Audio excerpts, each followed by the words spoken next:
Ministro, se instaló esta semana la discusión sobre la baja de la edad de imputabilidad. Una primera pregunta podría ser, ¿cuál es el objetivo de esta discusión que instala el Poder Ejecutivo? Nosotros venimos trabajamos todo el 2016, previmos cuando lanzamos Justicia 2020 que este iba a ser el año donde se iba a discutir en términos serios el régimen de responsabilidad penal juvenil. Se trabajó todo el 2016 con UNICEF, con distintos actores. Este año ponemos en marcha, ahora a partir del mes de enero, febrero, una comisión de trabajo. Esperamos post elecciones poder enviar al Congreso un proyecto de ley que deje de lado una vieja ley de la dictadura, una ley paternalista, una ley que no trabaja sobre derechos, sino que trabaja sobre una mirada totalmente autoritaria del Estado en relación a los jóvenes, para tratar de avanzar hacia una ley mucho más moderna, como hoy tienen países como Chile, España y demás, que permita realmente el abordaje de la problemática de responsabilidad penal juvenil, sobre todo apuntando a un temprano abordaje, una temprana intervención del Estado, que es lo que nosotros creemos que está fallando fuertemente en nuestra sociedad y en nuestro sistema de justicia. Aquellos jóvenes que están en riesgo, aquellos jóvenes que dan una señal de alarma al verse involucrados en un hecho delictivo, ¿cómo nosotros podemos hacer para tratar de que rápidamente salgan de ese camino del delito y vuelvan a un camino de la educación, del trabajo, de la vida en comunidad? ¿Se puede discutir una baja en la ley de imputabilidad en la edad de imputabilidad sin discutir una cuestión integral, esto que decía usted de educación, de reinserción social, que no sea meramente de castigo? No, de ninguna manera. Por eso nosotros lo que estamos planteando es un cambio en el régimen de responsabilidad penal juvenil.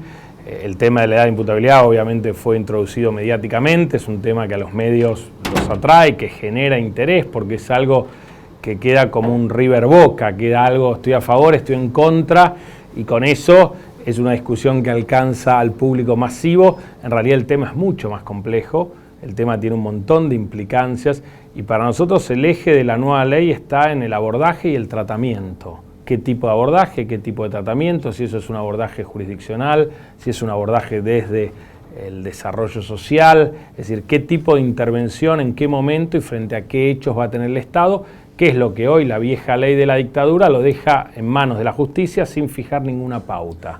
Usted mencionaba casos exitosos, por llamarlo de alguna manera. Yo le contrapongo algunos datos como los de Venezuela, Jamaica y Honduras, que son las tres sociedades más violentas de América Latina, donde la edad de imputabilidad son de 14 y de 12 años respectivamente. ¿Qué reflejan esta contraposición de datos? Yo creo que es importante lo que vos señalás, porque eso hace al punto. Es decir, el tema de la edad, más allá de que hay que discutirlo, no puede ser el eje de este debate. El tema pasa por qué tipo de abordaje hago, en qué momento hago ese abordaje y cómo conduzco el tratamiento del joven durante este proceso. Esa es la clave, eso es lo que necesitamos reformar, eso es lo que tiene que ver con obligaciones y derechos. Y sí, la discusión se da en ese momento en relación a la edad de imputabilidad, porque lo que marca la edad de imputabilidad, para que la gente lo entienda, porque si no termina siendo algo muy lineal, muy superficial, en realidad es cuando un joven puede de algún modo defenderse como un adulto en términos del proceso judicial y cuando tiene un camino distinto de ese adulto en el proceso judicial. Hasta ahora lo que incluso los especialistas dicen es que tiene un régimen distinto el joven hasta los 16, pero incluso ese régimen distinto lo perjudica en algún punto porque no hay derechos claramente establecidos. Lo que nosotros tenemos que limitar es cómo es ese proceso y en qué momento pasa de un régimen, digamos, puramente asistencialista a un régimen donde también hay responsabilidad y esa responsabilidad puede tener consecuencias penales. Entonces, esa me parece que es en algún punto la discusión que vamos a dar durante este año y donde, más allá de la edad, que es uno de los parámetros, es el parámetro más usado, vos dabas algunos ejemplos de algunos países. En realidad, de hecho, son muy pocos los países que tienen 16 años y más en esta edad. El punto me parece que debería ser, y yo soy partidario más de ese esquema, se lo comenté a la gente de UNICEF, es ir hacia un esquema de cargas de prueba dinámicas y no tanto a una edad fija, porque un chico de 15 años que está la noche anterior de su cumpleaños y comete un homicidio es inimputable. Si ese chico comete el homicidio después de que empezó su cumpleaños 1 hora después, 1 minuto después, 10 segundos después, pasa a ser imputable. Con lo cual, eso termina siendo una distinción sumamente arbitraria. A veces no hay otro camino, pero yo creo que ahí podemos generar mecanismos como un tema de carga de prueba donde se modifique esto y tenga más que ver con la maduración de ese joven, con la evolución madurativa y con realmente la comprensión de los hechos.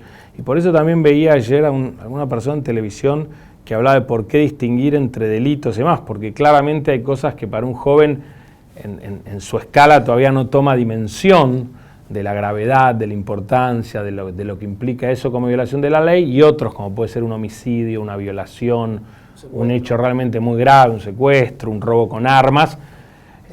Ya debiera en un joven de 15 años estar más claro que eso no está bien de ninguna manera. Volvamos al punto de las edades, por más que sea la discusión superficial, es la de más impacto a propósito de los hechos que podríamos denominar de conmoción social, como el de Brian Aguinaco y los que se han dado en Flores, en Mataderos y demás. La sensación que es que siempre que se intenta discutir la baja edad de imputabilidad es a partir de un hecho, no es en un momento donde hay una meseta en cuanto a la discusión de inseguridad, siempre algo lo dispara. ¿No empantana un poco la discusión que siempre sea a partir de un asesinato o algo de esta naturaleza? Nosotros, yo respeto la mirada. Y en definitiva está bien esa mirada desde el periodismo, porque es lo que hace que estos hechos impacten en definitiva en la opinión pública. Ustedes lo vienen trabajando hace un año. Eso Tenemos un plan de trabajo y en ese plan de trabajo estaba previsto que en este momento se iba a empezar a trabajar esto. La creación de una comisión no es algo que naturalmente debiera generar tanta expectativa ni tanta discusión. Bienvenida sea la discusión, bienvenida sea de algún modo el debate. Pero nosotros tenemos todavía por delante muchos meses de trabajo para definir esta cuestión y todo el régimen, que es un régimen complejo para definir, porque la idea sería lograr consenso. Nuestro aspiracional sería lograr una ley de responsabilidad penal juvenil, que yo creo que es una deuda de la democracia, y por algo tenemos que preguntarnos por qué también es que en todos estos años jamás se ha modificado este régimen de la dictadura. Y me parece que debiéramos tener una aspiracional donde todos nos pongamos de acuerdo en un régimen que realmente sea, de algún modo, en materia de justicia, la plataforma para romper este círculo vicioso en que hoy se encuentra una parte de nuestra juventud. ¿Tienen cifras de cuántos chicos menores de 16 años cometen delitos? Las cifras que hay son muy pocas, las cifras que hay son muy manipuladas, las cifras que hay son muy sesgadas.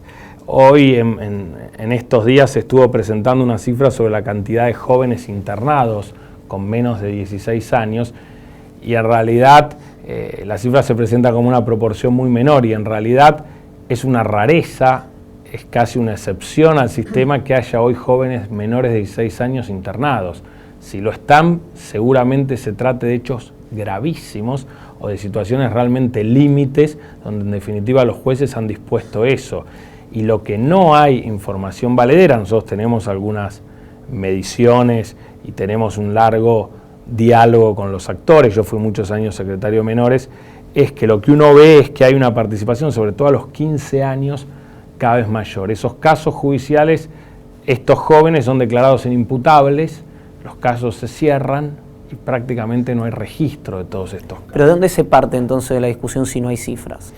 Se parte de una entrevista con todos los actores del sistema y de la construcción de estas cifras. Nosotros hemos puesto ya varios procesos en marcha durante todo este año de recolección de información, de entrevista con distintos actores centrales de este proceso, que es con los que vinimos trabajando durante todo un año y vamos a seguir trabajando este año. Nosotros el tema de las cifras preferimos, en este momento es como las cifras también de los extranjeros que cometen delitos. Nosotros nos parece que eso es una discusión que tenemos que dar con los expertos, que tenemos que dar en el ámbito de la comisión y si nosotros ahora estamos revoleando cifras creo que no contribuye a una discusión seria. Lo que sí digo y sostengo es que lamentablemente en la franja de 15 años vemos una participación en hechos delictivos cada vez mayor. Ministro, otro de los temas del año, ya podríamos decir, local e internacional, fue el tema Milagros Sala. ¿Cuál es su opinión? Usted ha dicho que no le parece, o que no es, en su entendimiento del derecho, una presa política. Le pregunto por qué. Sí, en realidad no es una presa política, hay un sistema judicial en Jujuy que fue designado mayoritariamente por el gobierno anterior. Están utilizando un código procesal penal que fue dictado por un gobierno anterior y se están investigando numerosos hechos delictivos, de los cuales ella podrá ser inocente o no, eso habrá que demostrarlo en juicio. Por otro lado, hay un proceso de la justicia federal penal, en el cual acaba de ser condenada, una pena en suspenso, con lo cual lo que nosotros tenemos es un sistema judicial funcionando desde hace muy poco tiempo.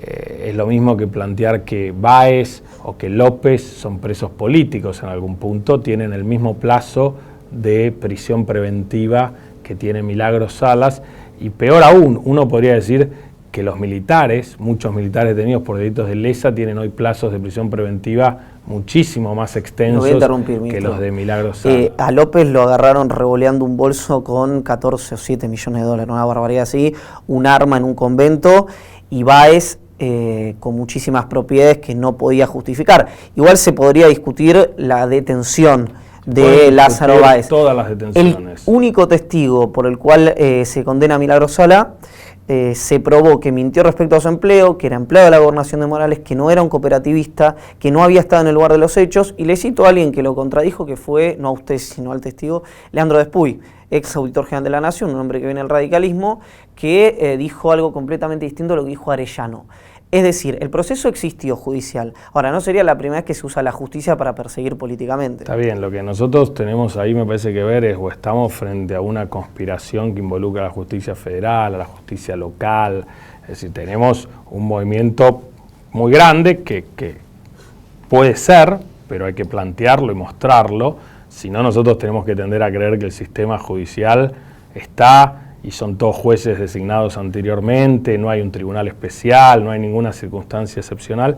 Y por otro lado, tenemos que dejar que ese sistema judicial funcione. De esta sentencia del Tribunal Oral habrá un recurso ante la Cámara de Casación, habrá un recurso ante la Corte. Es decir, tenemos todas las garantías para que esa sentencia, si es arbitraria, como en algún punto vos insinuás o señalás, podrá ser revisada por una Cámara de Casación, podrá ser revisada por la Corte.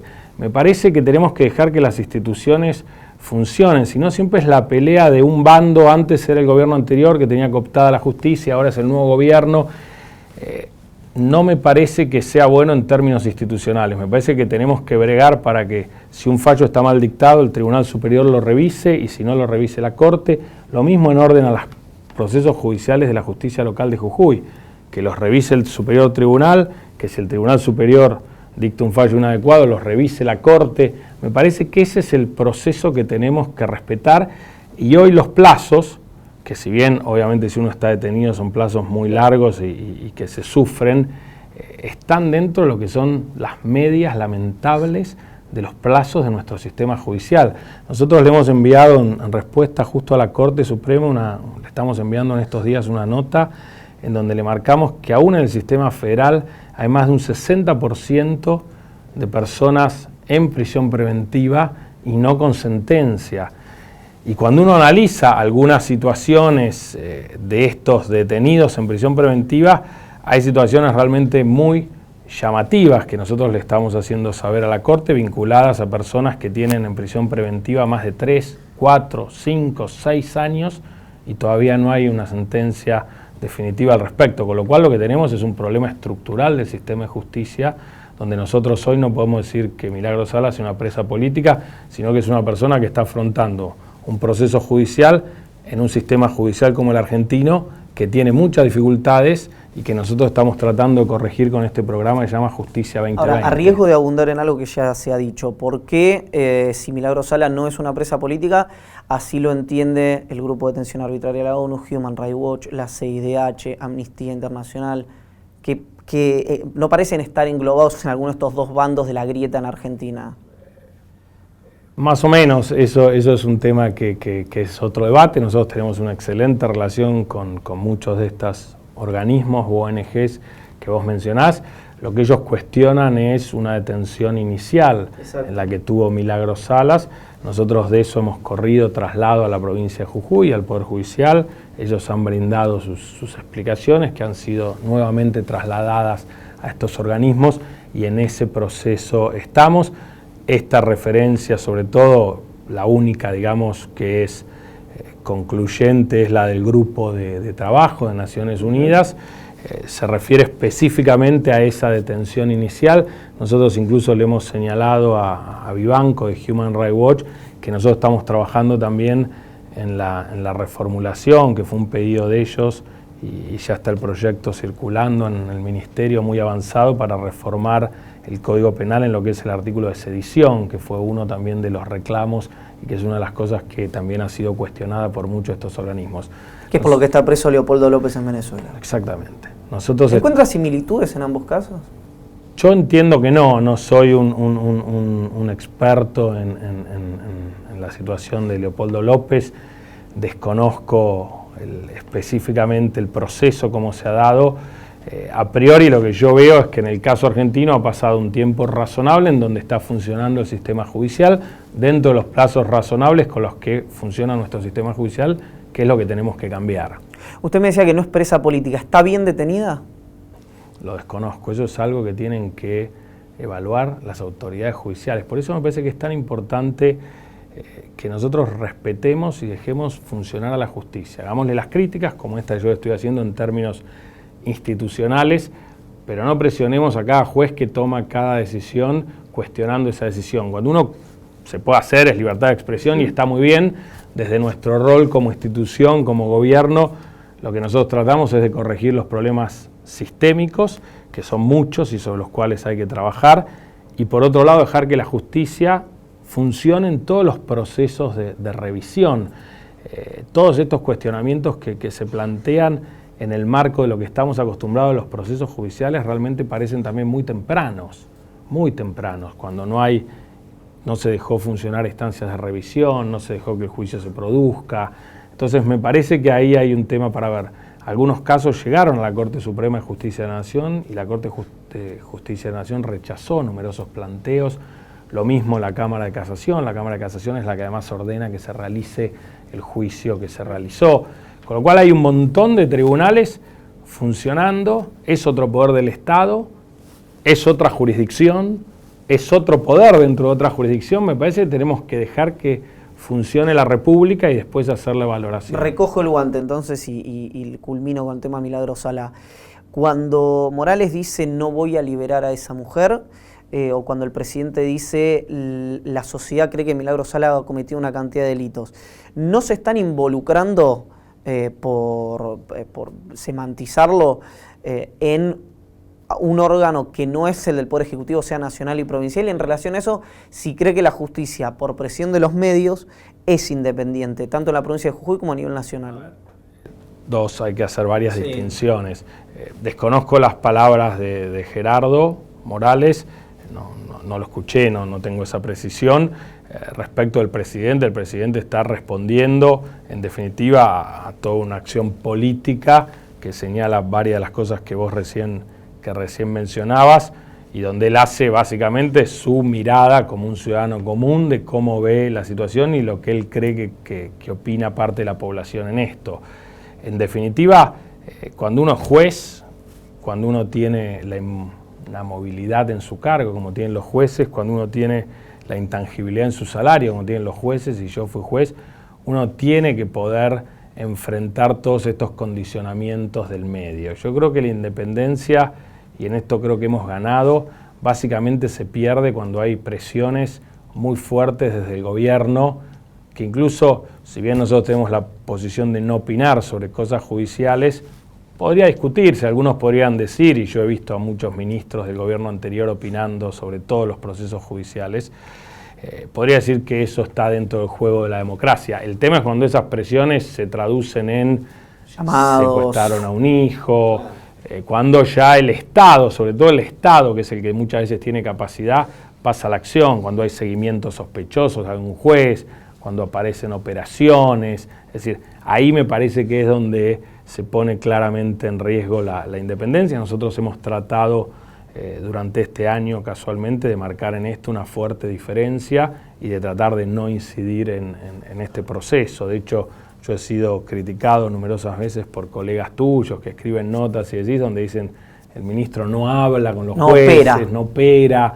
Entonces, casualmente lo que nosotros queremos demostrar es que hay otra forma de relacionamiento institucional y que ese no era el camino para trabajar. Es más, usted ha dicho que hay una sobredosis de Comodoro Pi. ¿A qué se refiere con eso y si cree que parte de esa sobredosis es cultivada o es retroalimentada también por la prensa? Yo creo que sí, estoy convencido de que ahí hay una simbiosis, se ha generado en todos estos años una simbiosis entre prensa y Comodoro Pi, que no es buena, porque además ni siquiera en el edificio de Comodoro Pi, que a mí me tocó en su momento integrar como un empleado, el primer tribunal que se mudó a ese edificio cuando se hace la reforma procesal penal, hay muchos tribunales y uno generalmente se refiere a los 12 juzgados federales de primera instancia, que claramente son jueces muy, muy importantes, muy relevantes, pero que en definitiva están en una instancia de investigación preliminar. Es decir, más allá tenemos que cambiar el Código Procesal sin dudas, y nosotros estamos siguiendo, intentando reformar, pero avanzar en lo que ya inició el gobierno anterior, que creo que es una necesidad, y además con los organismos de derechos humanos y demás. Aún en el Código vigente, la etapa de la instrucción es una etapa preliminar, donde las pruebas simplemente son pruebas preliminares, muchas de las cuales ni siquiera se pueden utilizar en el juicio oral. La etapa donde se tienen que dirimir las responsabilidades es en el juicio oral. Entonces, mi sensación es que vemos, a partir muchas veces de la prensa, vemos la parte de la investigación preliminar como si fuera un partido de fútbol donde vamos relatando cada una de las incidencias, pero en definitiva la decisión es en otra etapa. Por eso yo pondría más el ojo en los tribunales orales, pondría más la mirada en que los jueces o eleven a juicio o descarten los hechos, pero que no se los queden, porque si no parece que en definitiva también hay algo de tomar de rehén a un exfuncionario o a un funcionario actual, y en realidad el juez tiene que ver, decir, este es el objeto procesal, debería decir el fiscal. También tenemos fiscales que salen en excursiones de pesca y salen a investigar. Yo que trabajaba ahí es insólito. Es decir, uno tiene que decir, esto es lo que yo estoy investigando, produzco esta prueba, demuestro si esto es así, pido la elevación a juicio, y ahí es donde se va a demostrar o no si esta persona tiene o no responsabilidad. Y nosotros tenemos esta sobredosis, como vos decís, todo centrado en esta primera instancia y después nos olvidamos del resto. Lo importante es el resto. La posibilidad de mostrar a una persona que es inocente se da en ese juicio oral, la posibilidad del Estado, a través de la Fiscalía, demostrar que esa persona es culpable se da en ese juicio oral. Entonces a mí me preocupa en términos culturales cómo hemos exacerbado esta relación y estas investigaciones preliminares. Ministro, ¿cómo puede haber dos criterios tan distintos en un mismo edificio, en una misma instancia, como los del doctor Claudio Bonadío o los del doctor Daniel Rafecas respecto a Dólar Futuro y Levac, que eran dos denuncias prácticamente gemelas con dos políticas económicas, en la cual una está al borde del juicio oral y la otra fue desestimada, apelada ayer por Paloma Ochoa? Sí, a ver, yo creo que no, en definitiva no, es razonable que los jueces tengan criterios diferentes. Una gran defensa de los jueces de su independencia, que recién comentábamos, es que los jueces no puedan ser removidos por el contenido de sus pronunciamientos. Es un tema para discutir en profundidad. Esto puede existir. La reflexión es cómo nosotros no tenemos un sistema de justicia que rápidamente unifique y defina estas situaciones. Y ahí es donde tenemos estos problemas estructurales que también mencionaba para el caso de Jujuy y demás. Nosotros debiéramos tener un sistema que unifique, ya sea en el ámbito de la procuración, ya sea con esquemas de revisión rápidas y de unificación de estos procesos judiciales, que permita que estas situaciones que se pueden dar rápidamente lleguen a un tribunal superior común que defina en un sentido o en el otro, pero no que se mantengan estas dicotomías. Nosotros tenemos estudiado, ahora se ha aprobado una ley que para nosotros es muy importante, que unifica los juzgados de instrucción y los juzgados correccionales. Aproximadamente entre el 10 y el 15% de los casos de los juzgados de instrucción y de los juzgados correccionales eran peleas de competencia entre estos dos juzgados, que en todas las provincias, por dar un ejemplo, funcionan juntos. Lo mismo pasó trágicamente con el caso de Nisman. Tardamos 2 años, el sistema de justicia tardó 2 años en definir quién era el juez competente. ¿Qué espera el Poder Ejecutivo? ¿Qué espera el Ministerio de Justicia 2020 este año? Nosotros sabemos que es un año que legislativamente va a ser muy difícil. Nosotros algunas leyes importantes para nosotros en esta idea de empezar a mover una rueda. Nosotros usamos de algún modo una metáfora, una parábola que usaba un experto de Naciones Unidas en la época del diálogo argentino, que decía que había que tratar de mover, había que buscar un punto de apalancamiento y mover una pequeña rueda chiquita para que se mueva la rueda grande. Nosotros lo que estamos haciendo es mover estas cosas estructurales que recién te mencionaba. El año pasado tuvimos 2 leyes muy valiosas en ese proceso. Nosotros este año nos vamos a focalizar en proyectos concretos que hoy están trabajando para el mejoramiento de la justicia. Estamos con todo un tema oralidad en la provincia de Buenos Aires, con más de 60 jueces de la provincia de Buenos Aires que están usando procedimientos orales para resolver casos civiles, casos que afectan a toda la población. Estamos trabajando con jurisdicciones como Chaco, como San Luis, que están en procesos también de acelerar la rapidez de los procesos, usar expedientes electrónicos. Vamos a discutir el Código Penal, vamos a discutir el régimen penal juvenil, vamos a avanzar en todo un proceso de puesta a punto de la ley de flagrancia y de preparación de materiales para la reforma procesal penal, que nosotros esperamos que a fin de este año, principio del año que viene, si logramos que aunque sea el Consejo apruebe alguna reforma del Código Procesal, empiece a ¿Hay resistencia a los jueces? Sí, feroz. ¿Por sí. qué? Porque yo tengo muy buena relación en general con ellos, pero el juez es la persona, y así está diseñado en algún punto en el sistema constitucional, es el ámbito, si se quiere, más conservador de todo el Estado, de todo el sector público, donde ellos tienen todas estas garantías que antes te mencionaba y donde el status quo es su lugar de actuación. Ellos son permanentes, entonces lo que quieren es que nada cambie, ellos están cómodos. Hay muchos jueces que son excepción, que introducen reformas, pero en términos conceptuales, aún muchos jueces amigos, y ellos saben, a mí me critican, pues yo, y además tengo un mandato del presidente, de tratar de empujar un proceso de reforma muy grande de la justicia. Nuestra justicia sigue funcionando en esencia como en la época de la colonia. Casi todos los países de la región han hecho cambios profundos en el sistema judicial, casi todos los países europeos lo han hecho, y Argentina sigue atada a un sistema más próximo a la colonia. Yo siempre, cuando doy clases de gestión judicial, que tiene que ver con estos procesos de cambio, les doy el ejemplo, agarro un papel y le digo, ¿qué es esto? Y todos los jueces dicen, es una foja. Y se habla de foliatura y de fojas, que es español antiguo, ¿no? Cuando la H era F, y no es una hoja o un papel, es una foja que yo la folío y la agrego en un expediente, como Frank Kafka con el Proceso, y voy agregando, y eso hay que cambiarlo, porque hoy la gente tiene problemas que va a la justicia y necesita respuestas.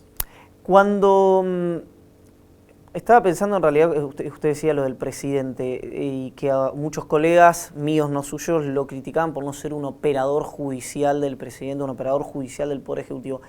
Se ha hablado de muchos, así que no los voy a mencionar para no abundar, pero hoy hoy tiene un operador judicial el gobierno en los juzgados federales de Comodoro Pi, en la Corte Suprema. Yo entiendo que no. Hoy lo que nosotros tenemos es una relación institucional. En muchos casos me toca hablar a mí o al secretario de Justicia o al representante en el Consejo de la Magistratura o al procurador del Tesoro por cuestiones institucionales, algunos en Comodoro Pi, pero también en la justicia de instrucción, en la justicia civil, en la justicia contencioso administrativo, y generalmente yo y el procurador Balbín somos los que tenemos la relación institucional con la Corte Suprema, con la cual se trabajan un montón de cuestiones.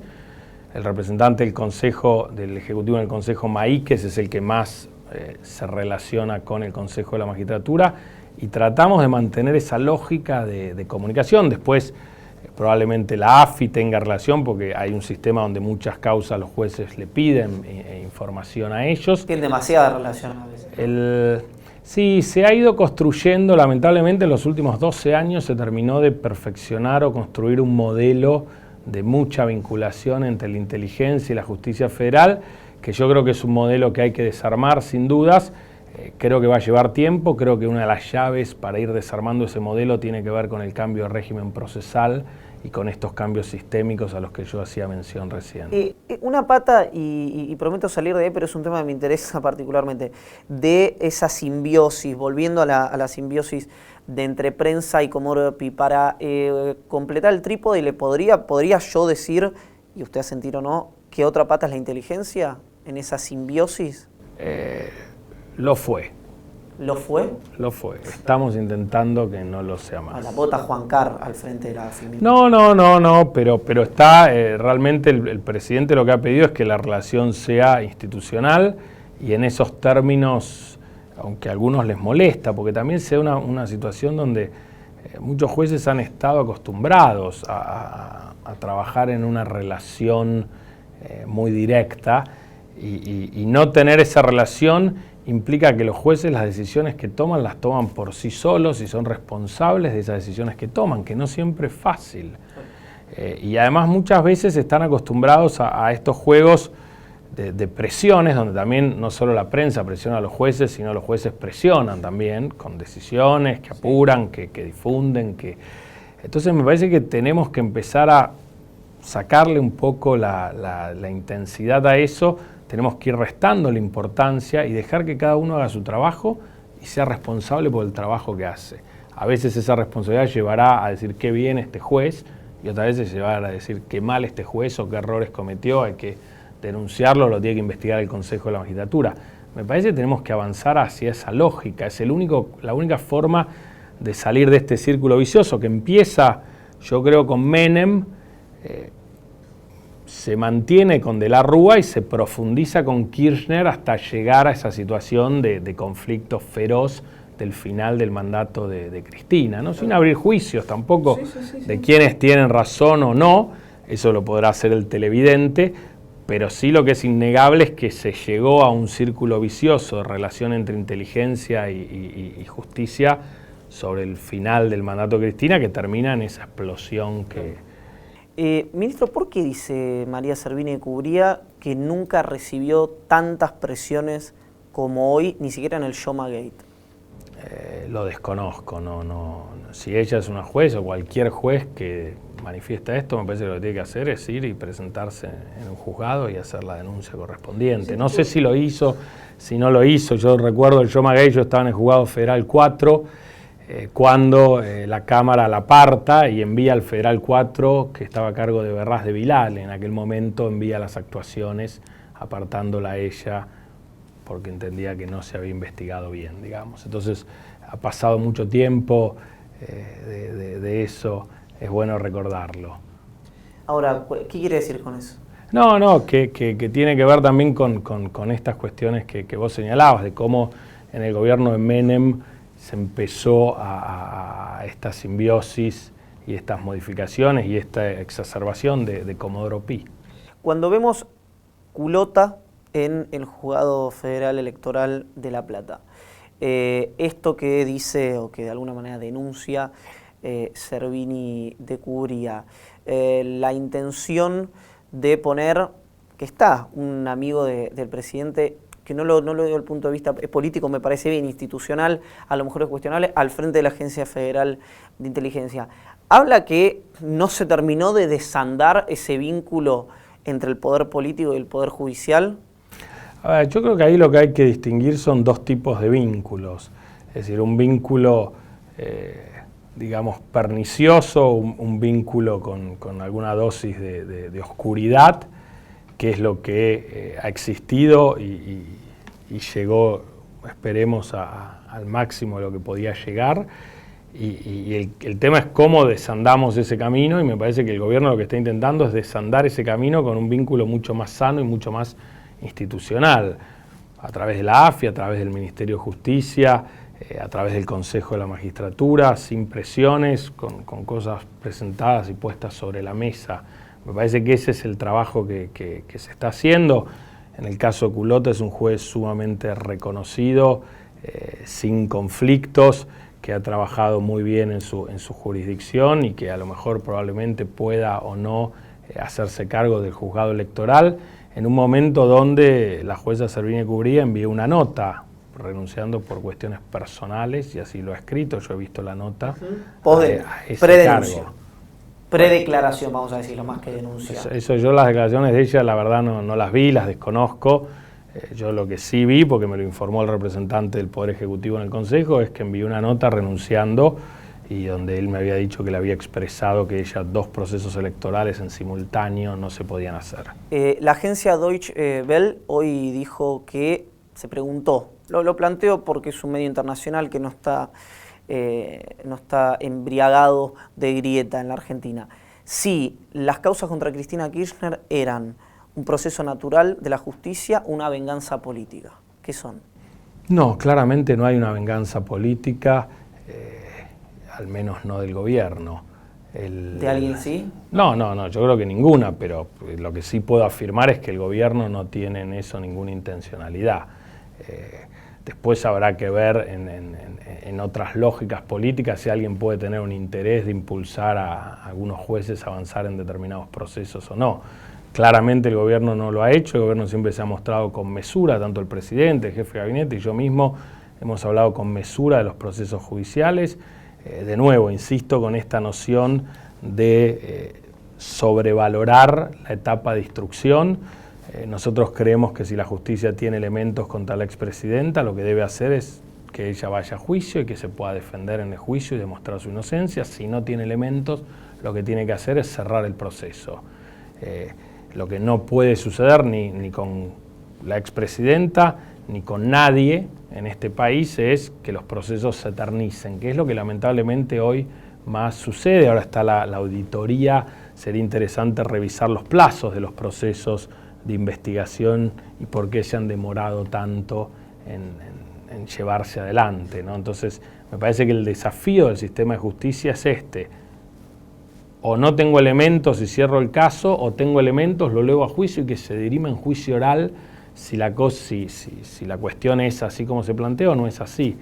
Ese es el desafío. En el juicio oral es donde realmente podremos saber si la expresidenta es culpable o es inocente, si los bienes son públicos o eran bienes que ella tenía, si la relación con Lázaro Báez es como dicen algunos periodistas o como dice el fiscal o no es así y son relaciones que no están verificadas o no existen. ¿Sigue habiendo un interés del Poder Ejecutivo de remover a la Procuradora?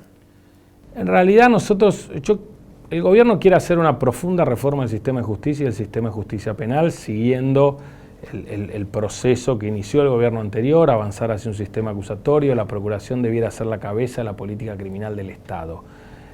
Nosotros entendemos que Gils Carbó no es la persona para estar al frente de ese proceso, pero no lo es, no porque tampoco tengamos nada personal, no lo es porque fue muy cuestionada, es muy cuestionada por muchos sectores, tiene un conflicto hacia adentro con los fiscales, tiene un conflicto hacia adentro con los gremios, tiene denuncias en trámite en las que está siendo investigada por sus propios subordinados. Tener conflicto con los fiscales en este país parece más un mérito que un defecto. Sí, pero si uno tiene que liderar un proceso de transformación tan profundo, es muy difícil hacerlo desde el conflicto previo por otras cuestiones como las investigaciones por haber encubierto a alguien ligado al gobierno, digamos. Entonces me parece que eso plantea una situación.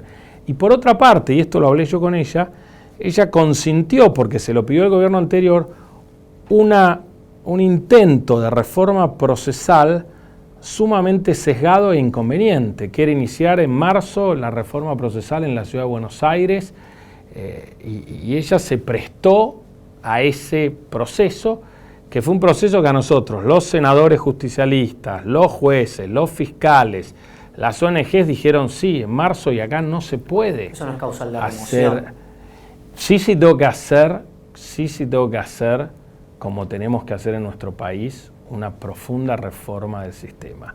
Y el otro punto también que yo veo, y es algo para replantear, es que desde la Procuración todo el crecimiento de recursos que tuvo, que fue enorme en los últimos años, en vez de estar orientado a la política criminal y al rol, por ejemplo, los fiscales de instrucción se quejaban ahora con la ley de flagrancia que no tenían recursos, pese al incremento enorme en la cantidad de recursos que tuvo la Procuración. Entonces también nos podemos preguntar hacia dónde fueron estos recursos. No fueron hacia los fiscales que deben investigar hechos de corrupción, hechos de lesa humanidad, hechos de delito común.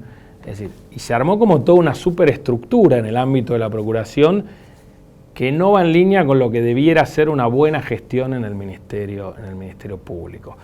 Si nosotros necesitamos, y el país necesita, transformar el sistema penal, lo siento por la Alejandra, yo tengo buena relación, pero no es la persona que necesita el país para encarar ese proceso de transformación. Debiera dar un paso al costado, que es lo que nosotros pedimos, no removerla, sino que dé su paso al costado y que permita que otra persona pueda seguir la posta y tomar ese liderazgo para transformar el sistema de justicia penal.